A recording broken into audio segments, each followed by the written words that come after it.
What's good, y'all? Appreciate y'all for tuning in, man. I'm getting straight into it, man. The last crescendo, uh, Turkey Al Sheik, man, strikes again. Another, it was a great day of boxing. Man, from start to finish, man, that card was crazy, man. It was everything. It lived up to the hype. Everything that it was portrayed to be, it was. Um, I'm gonna start off with Colin Smith, man. That dude is a body snatcher, bro. He was beating that dude body so badly, and I think his name was Boatsi or whatever. Bro, that dude is a warrior. One of the strongest people in the world. I don't know how he was able to stand and fight a full 12 rounds. Um, with getting his body hit like that, man. Colin Smith is a certified body snatcher. Um, he was just putting it on him, man. Colin Smith is a dog. Uh, that was a war. That was a good fight, man. Uh, that was a banger. Uh, just the fights that was crazy to me. Like I was like, God damn. So that's the fights I'm recapping. Uh, then for me, man, Shakur Stevenson, uh, versus Josh Padley. That was a cool little scrap, man. I gotta say. Um, no. I skipped one. Zane versus did he fight Kabayel? Man, that was a banger, bro. I gotta say, uh Zane power, bro, could carry up from round one to 12. He dropped Kabayel, man. Well, I think that was the third round. He dropped him.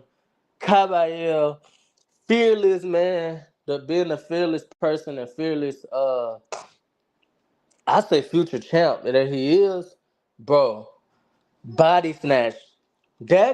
That card didn't teach nobody nothing, man. It taught folks how you could really break your opponent down. Uh, Not that Caballero was a bigger puncher than Zhang, but he systematically broke Zhang down. Nobody has really ever, you know what I'm saying, stepped to Zhang like that. Um, Beat his body down. Zane couldn't take it. Uh, I was like, damn, I did not expect Zane to get stopped. I kind of thought Caballero would win, but I didn't think he would stop Zane like that, bro. He dropped him twice. After being dropped, he got up, hit him to the body, dropped him that first time. He came back and dropped him again to the body. Well, he couldn't get up, man. That was super shocking to me, but it really wasn't. It was just that Zhang is such a fear puncher and a fear, you know what I'm saying? The way he did Wilder, the way he dropped Joseph Parker, I think twice. It's just like, man, like Zhang, you wouldn't expect him to get stopped. Or you wouldn't expect him to be stopped by a body shot. That was sick, bro. But Caballero, bro, he the next one up, bro. He the next one. He done beat the likes of Mark Sanchez. He just stopped Zhang, bro. Come on, bro. Caballero the next one up. These fights, it happened Saturday. It's Monday, so if I'm off on the names a little bit, y'all understand what I'm saying.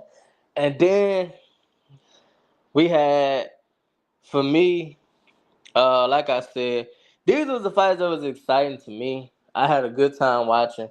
I just didn't expect Zane to get stopped like that.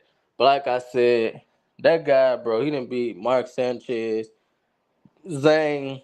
So he had the skills to do it, man. He is a body snatcher, bro. Jay Will, what's good, my guy? Um, just recapping these fights, man. We got Shakur Stevenson.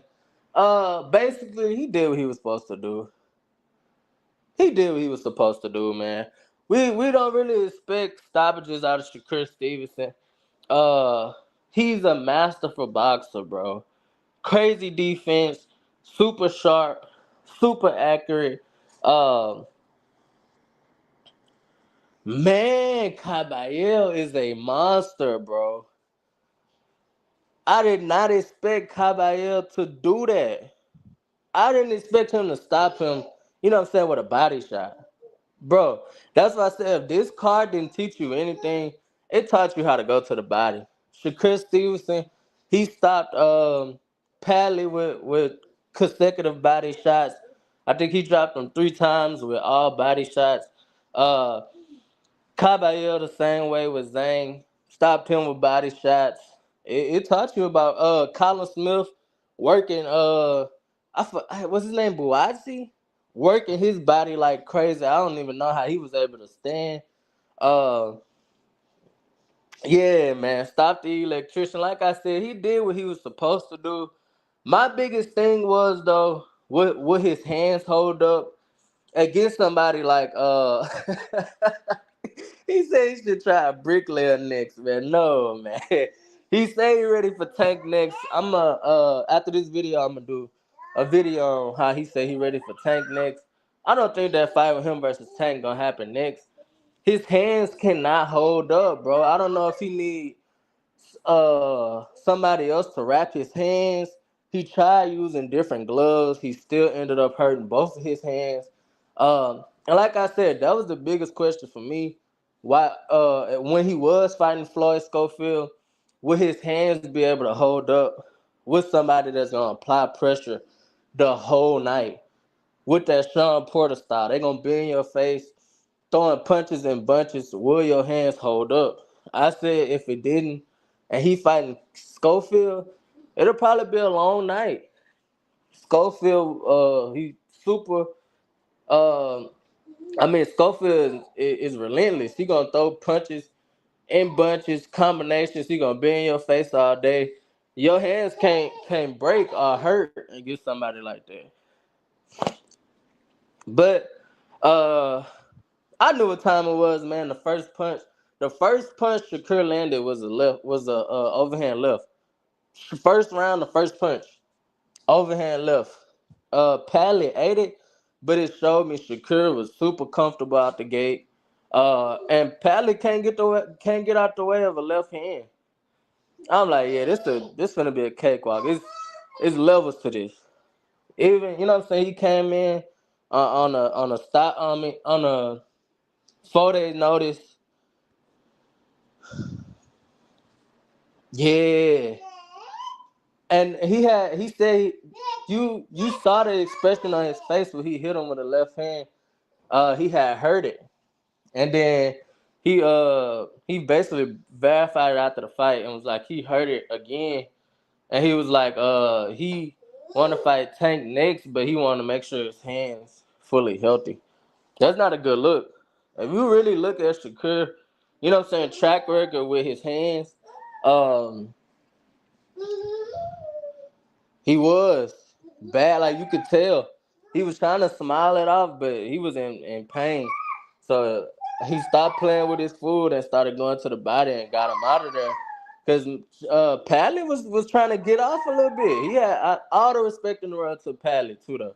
Taking the fight like Shakur Stevenson on 4 days notice.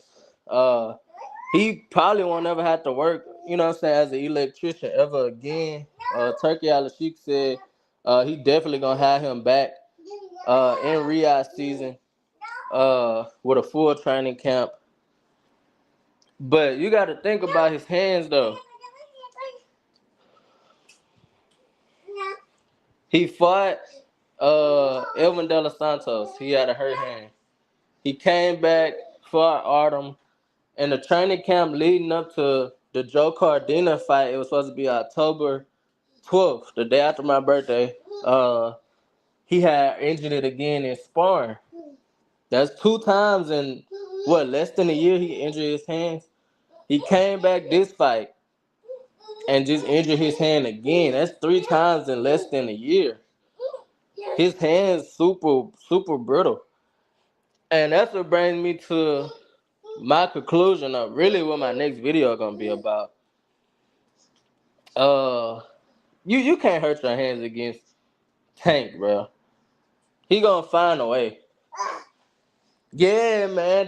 That's what people say. Tank dug Devin Haney because he said basically, um, the reason he didn't take the Devin Haney fight was because Turkey Al Sheik was promoting the fight as Devin Haney was his guy. So it's not corrupt. I don't want to mess this up, but let's just say Devin Haney and Tank fought, and Turkey Al Sheik go to Devin Haney corner and be like, "Shit, you down 2 rounds? Like, you need to pick it up." What type of shit is that? That is shady. But that brings me to my point. I understand why Tank said, "I'm not taking a fight in Saudi Arabia or overseas where if I don't get the stoppage, they gonna get a fight to Devin Haney, or you know what I'm saying." Slick stuff like that be going on the side, man. That's facts. Cause now it seems like you got the power to sway the judges, or you got the power or input or say so on who win or who lose or if it's a draw. So, and with him having that much money invested into the fights, that's just not a good look. But on the flip side, he definitely wanted Tyson Fury to he wanted Tyson Fury to win the rematch against Usyk so they can have a trilogy. Just like I'm guessing he wanted Bivol to win this rematch so they can have a trilogy. Just really all about the money. Bivol better be man. That bro, it's just certain people when they get in the ring, it's always a classic. It's always a good fight. Uh, it could always go either way. Get up, dude. Yeah, it's always a classic. It's always a good fight. Uh, Triple G Canelo, Usyk Fury. Uh, Beterbiev and Bivol, man. I think going into that 10th round, no, going into that 9th round, I had it 4-4. I had it even 4-4. Uh, it was going into the 11th round. I think I had it 5-5. And then for me, I'd say Bivol won them last 2 rounds pretty clear in my opinion. So I had it 7-5 Bivol. Man, Bud ain't play with him. He put it on camera, so you can't say this didn't happen. This documented, and he posted it on Twitter as soon as it happened, bro. And that's why I say, Bud, bro, you do not play with Terrence Crawford, bro. It's the man. He know wrestling. He squatting and deadlifting 600 pounds, man. He would have got Teofimo out of there. Tio start, he started bitching, man. Man, Terrence Crawford a fool, man. Like, but that's how you stand on business, though. That's how you stand on business. Like, Teofimo been out of line for a minute, bro. He been calling people monkeys. He been calling people monkeys. Do they want bananas and man, all that, bro? That ain't cause for. If you just say you want to fight Bud, or just say you think you can beat this person instead of, you know what I'm saying? That's what I said. Talk about he still want to spar. No, Bud passed that. He want to whoop your ass right now. Bud said, uh, so now y'all see I ain't gotta fuck him up. Woo to woo. Now he talking about something. I still want to spar. Nah, just pass sparring. Nah. And Tank said the same thing. It's basically on site, bro. You been pulling these racist moves, saying this racist stuff. They even speculating he the one that sent the boxes of bananas to Keyshawn Davis, and he he didn't make Keyshawn take all that anger out on Baranchik. Stopped him in the 4th round, 5th round. We thinking Baranchik did it the whole time. It's Teofimo. So pulling moves like that, man, it's gonna get Teofimo hurt. Like I said, I in a previous video, Keyshawn supposedly knocked out Teofimo daddy after sparring or some crazy stuff like that, man. But I gotta say, with just like that shady stuff that you was just saying, how Turkey Al Sheik went and told the dude he was down 2 rounds. Really, other than that though, it was a good card to me though. Oh, Joseph Parker versus Bacoli. Super unexpected. I did not expect that to happen, but then I was being realistic and was like, uh, Bacoli, he came in at what 320 pounds. I think he flew in the night before the fight. Like that was that was reality. I had to really be like, that should have happened, bro. Like Joseph Parker, good boxer. If you look at his last 3 to 4 opponents, he know how to get out the way of a power shot of people with just power mainly. Then that's what I'm saying. He wasn't he wasn't really in shape. Uh, like I said, I think he came in between 315 and 320. Uh, I don't think Turkey Alashik was really expecting too much out of Bacoli. Like I said, I think he literally flew in the night before the fight. And that's what I'm saying. That type of knockout like that, I'm like, what the hell? So, um, but like I said, I if I would have betted, I put money on it, I would have betted for Joseph Parker strictly off of he was able to get out of the way of Wilder right hand for 12 rounds. He got dropped by Zhang twice, I think, but he was able to pull that off. So his last 3 to 4 fights has been against big punchers though. Man, he he started dancing in there and fell. I was like, I was so hyped, like because it was so unexpected. I didn't think that was gonna happen. I thought he was gonna outbox Bacoli, but his legs went straight up. But another thing too, um, a picture came out of Tyson Fury, Bacoli, and Joseph Parker. They was all sparring partners to help Tyson Fury get ready for Wilder, I think.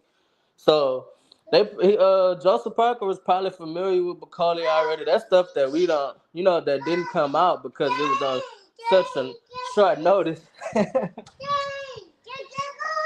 What you did, Juju?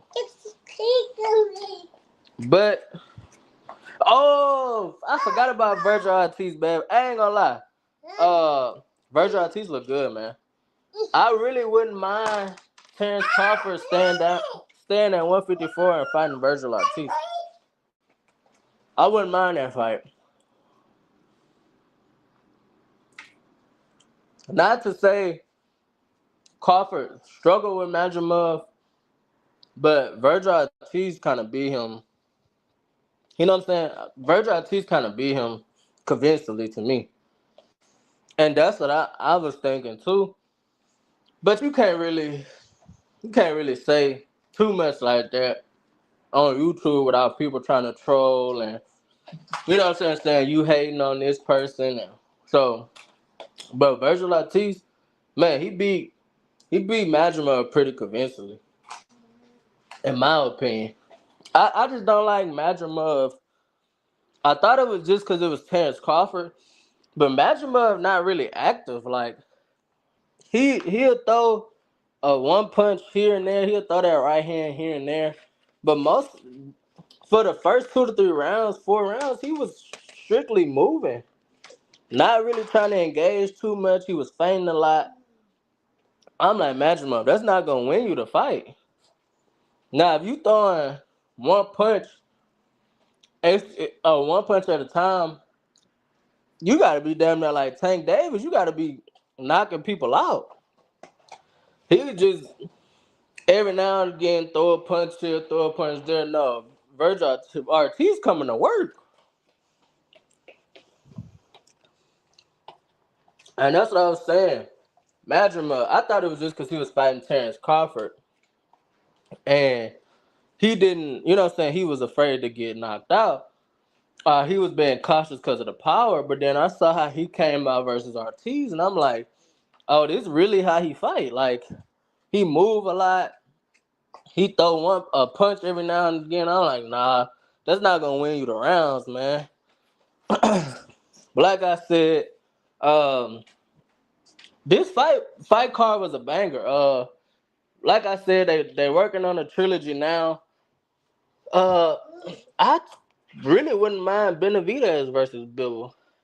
It'll be a great lead up. If y'all don't know, Bivol and Benavidez used to be sparring partners. A lot of stories came out that Benavidez used to get the best of Bivol. Um, Bivol definitely top 4 to top 5 in my pound for pound. Uh, beat the likes of the legend man Canelo Alvarez. Uh, came back, had a controversial loss against Beterbiev, the scariest man in the sport. He had 21 fights with 21 knockouts. And he couldn't even drop Bivol once. He rocked him a few times, but in 24 rounds, he couldn't drop Bivol at least once.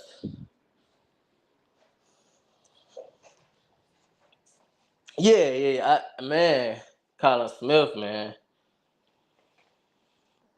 But like I said, I wouldn't mind it either way. I know Benavidez is not ducking no smoke. I'm really excited about Benavidez and his career, bro. He didn't let the Canelo fight, like him not getting the fight, he didn't let that define his career. He didn't sit around at 168 and complain and steady call Canelo name. He moved up to 175 and in a fight or two, the next fight or the fight after his next fight, he could be fighting for undisputed at 175. That's crazy to think about. So, like I said, I'm kind of happy that Turkey Al-Sheikh got into this sport. He making the best fight the best. Uh, he giving people bags that they can't turn down. Shout out to Turkey Al-Sheikh, man. That fight card was a banger. And I'm coming at y'all in the next video to go in depth on Shakur Stevenson versus Gervonta Tank Davis and how that fight gonna go down. Appreciate y'all for tuning in, man. Make sure y'all like, comment, and subscribe so more people can join our movement. And I'm out. Peace! They say fuck them, they wasn't on your dick when you was down. Trust them in my back.